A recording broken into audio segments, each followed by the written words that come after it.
So let's look at geometry. Geometry, in my opinion, has changed or will change actually more than Algebra 1. What happens with geometry is there is a lot of beginning, congruence, and transformational geometry that starts in 7th grade. So if you're a geometry teacher at the high school level, you may want to dig into the 7th grade standards and see specifically what geometries will be done. You may have to fill in some gaps the first few years because students may come to you and not have had the Common Core in 7th grade. But let's look at these topical areas for subclaim A. Remember, this is the major content of the course. So you see here on this page, on this table, that we have 3 major topical areas: congruence transformations, similarity, and similarity in trigonometry. In addition, what's not shown on this page is geometry subclaim A also includes modeling and applying. That doesn't seem like, it doesn't look like much. But when you dig into this table, you will see that there's a whole lot going on here as far as using rigid transformations and properties to perform or to create congruence conditions, as well as then extending that to similarity conditions. So I would recommend you really sit down with not only this document, but pull out some examples from the illustrativemathematics.org website that shows what these standards are doing with respect to similarity and congruence, because this whole use of rigid transformations is a much different perspective than most teachers have been teaching in high school geometry. Again, as you look across these rows, you're going to see that students who are at a partial command can solve routine problems and reason about angles, triangles, distance, and so on and so forth. Students who have a moderate command solve routine problems and prove statements about those same topical areas. And as you get into strong command, then you have to determine, it's not just using given theorems, but determine which theorems are appropriate, and then to level 5, you start to solve non-routine problems. And as you look at these high school, that brings up a point for this high school performance level descriptors, you will see a whole lot of that emphasis moving from level to 4 to 5 involves non-routine problems. So if your high school honors geometry course is very formulaic and has a lot of routine problems, that's something you want to make some modifications.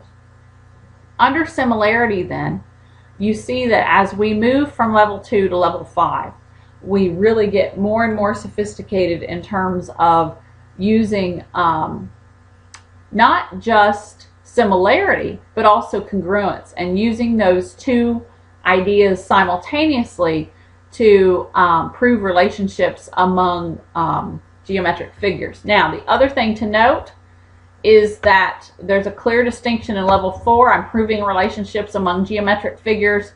In level 5, I'm proving relationships among composite geometric figures. And here we go again, this multi-step problem idea comes into play. So that's a clear kind of increase in the level of sophistication required of students. And then as we look at the similarity in trigonometry, you'll see that we start out at the level 2 just, using those ratios and those the Pythagorean theorem to, just do your Army issue, unknown sidelines, unknown angle measurements. You're in a right triangle, and then as you go up the levels, you do more with that, and you also look at applied problems, and then certainly you look at non-routine problems. Now, another important thing to note is that the Pythagorean theorem in the Common Core is in 8th grade.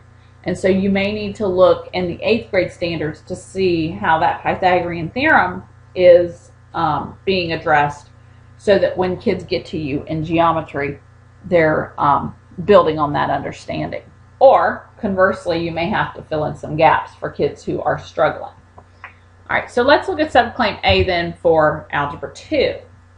Algebra 2 then takes a lot of what Algebra 1 has done and builds on that and takes it to the next level. In addition to the two topical areas you see on this slide, you also have major content of rate of change, building functions, which includes trigonometric functions, and generalizing and sequences in addition, and combinations of those functions, and then finally statistics and probability. I'm not going to belabor what some of these specifics on this slide, because I want to make some comments about the statistics and probability. Statistics and probability is supposed to be an outgrowth of 7th and 8th grade statistics and probability, which you really want to take a look at those standards, because students are supposed to be doing probability modeling and simulations and random sampling in 7th and 8th grade, so that by the time that they get to Algebra 2, we're supposed to be at that full kind of survey, experiment, observational study analysis level, where they're figuring out whether or not a sample survey is appropriate, whether or not an observational study is appropriate. So it's really kind of taking those beginning notions that they started in middle school and creating this full-blown kind of investigative approach to the statistics and the probability. Again, as you look at this slide then, you also see that I'm looking at my focus area for Algebra 2 needs to be polynomial and exponential expressions, rewriting those exponential expressions, and then as we get into, you'll notice that in level 2 is polynomial and exponential expressions. But that's not going to be enough for the kid to pass. You're going to have to get rational expressions in order to pass. And then for that strong command, we include polynomial, exponential, rational, and radical expressions. And then that, to move from 4 to 5, we're not adding more content, but we're adding more sophistication with three or more steps required. So this is a great example of kind of the marriage of the content with the standard for mathematical practice, where as I perform at a higher level, yes, I know more content. I know about more families of functions, but I am also then doing more with that. And so that's kind of a dual goal you'll have for students. And sometimes you'll see in these subclaims that sometimes it's just increasing content, sometimes it's increasing content and increasing those standards for mathematical practice and using those. All right. So that kind of gives you some highlights on subclaim A for those 3 end of course tests. Remember, that's the major content. So as you look at your curriculum, you really want to make sure that you're spending a good deal of time doing these things with students. Subclaim B is also content, but it's not as major, for lack of a better word, as the subclaim A. And so it's called additional and supporting content. And so what happens here is this is content that sometimes is directly connected to the content from subclaim A, and sometimes it is another domain. And I'm going to highlight those so you'll see here in a minute. So let's look at Algebra 1. Algebra 1, if you recall from subclaim A, we had a whole lot dealing with functions in Algebra 1. And so in the subclaim B for Algebra 2, for Algebra 1, there is still a connection to functions, but there's also a connection to data. So you see here that we have a whole lot to do with calculating sums and products of rational numbers, a whole lot to do with equivalence. Remember, in the subclaim A, it was just about expressions. In subclaim B, it's equivalence, so it's extending that knowledge to analyze and rewrite expressions and equations so that some of those function components are most apparent and more evident, standard form versus kind of you know, uh, vertex form, and so on and so forth. So some other areas to know about for subclaim B for Algebra 1 is interpreting graphs of functions, multiple representations of functions, function transformations. So again, functions are a major focus for Algebra 1 for subclaim A as well as for subclaim B. The one kind of topical difference for subclaim B for Algebra 1 is that there's also student work on summarizing, representing, and interpreting data. That includes possible associations and trends in the data, and so on.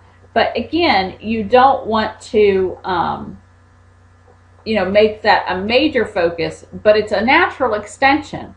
If you are interpreting representations of data, then certainly there's a function kind of notion that can underlie that.